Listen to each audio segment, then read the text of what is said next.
કચ્છના ભુજમાં રસ્તાઓની હાલત બિસ્માર થયેલી છે।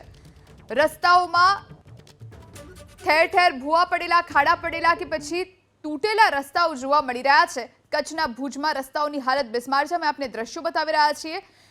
ખેંગરબાગથી નવી રાવલવાડીને જોડતા માર્ગ પર આ પરિસ્થિતિ। ભુજમાં વરસાદ બાદ એકાએક મોટા ગાબડા જે છે તે જોવા મળી રહ્યા છે। હાલ હું તમને દ્રશ્યો બતાવવાનો પ્રયાસ કરી રહ્યો છું।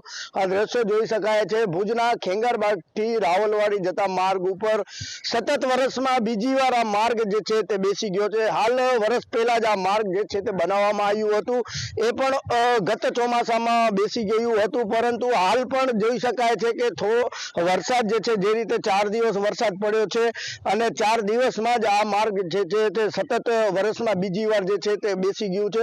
ખાસ કરીને વાત કરવામાં આવે આ માર્ગથી જ રાવલવાડીને જોડતો આ માર્ગ છે। ખાસ વાત કરવામાં આવે અહીંથી જ પૂર્વ નગરપાલિકાના પ્રમુખ અને હાલના કારોબારી ચેરમેન તમામના ઘર જે છે તે અહીં કને આવેલા છે। આ જ માર્ગ ઉપરથી પસાર થતા હોય છે, પરંતુ આ ગાબડાના કારણે અનેક લોકોને સમસ્યા પડી રહી છે। રસ્તો જે છે તે વન વે કરી દેવામાં આવ્યો છે। હર્ષદ ઠાકુર, એબીપી અસ્મિતા, કચ્છ।